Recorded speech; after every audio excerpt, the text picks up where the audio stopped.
আমার প্রিয় ভাইরা, শিক্ষা সিলেবাসটা তৈরি করা উচিত ছিল কোরআন দিয়ে, সেটা না করে দুঃখজনক ব্যাপার দেখেন, কয়টা বলবো, বলতে বলতে বলতে রাত খেলে যাবে, শেষ হবে না।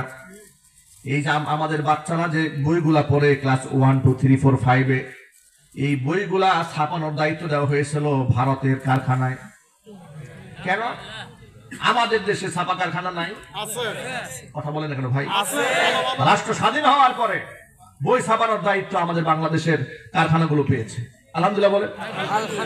ভারতে ছাপাখানার দায়িত্ব দেওয়ার পরে দেখেন, মানে ভারত যত লাভ এই দেশ থেকে করতে পারবে, এই দেশটাকে চুষে খেতে পারবে, সব দিয়ে দিয়েছে ভারতকে। বিনিময় ওরা কি করেছিল, ক্লাস 3-র বইয়ের, ধর্ম বইয়ের লাস্ট কভার পেজে গত বছর 10 লক্ষ বই ছাপিয়ে দিয়েছিল দুর্গা পূজার ছবি দিয়ে।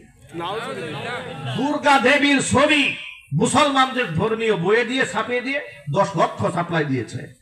যখন ছাত্রদের হাতে দেওয়া হয়েছে, ছাত্র বলে ব্যাপারটা কি, এখানে কোত্থেকে আসলো? কর্তৃপক্ষকে জিজ্ঞেস করা হলো যে এটা প্রিন্টিং মিস্টেক হয়েছে। চিন্তা করেছেন? এটা নাকি ধর্ম বইয়ে দুর্গার ছবি দিয়েছে, মুসলমানদের ধর্ম বইয়ে। জিজ্ঞেস করা হলে বলে প্রিন্টিং মিস্টেক হয়েছে। আরো বড় দুঃখের ব্যাপার, এটা নিয়ে বড় কোনো প্রতিবাদও এই দেশে হয় নাই। বাংলাদেশের প্রথম সারির মিডিয়া এই ব্যাপারে চুপ, মুখের মধ্যে কুলুপ এঁটে বসেছিল। কারণ কি জানেন? কারণ দাদারা নারাজ হয়ে যাবে, ক্ষমতার মসনদ নড়বড় হয়ে যাবে। যাদের দান অনুদানে, যাদের করুণা ভিক্ষা নিয়ে উনি ক্ষমতায় বসে আছেন, তারা যদি কষ্ট পান, স্বামী যদি নারাজ হয়ে যান, কথা বলে না কেন? স্ত্রীকে যদি তালাক দিয়ে দেন, মনে রাখবেন স্বামী আপনাকে রক্ষা করতে পারে নাই।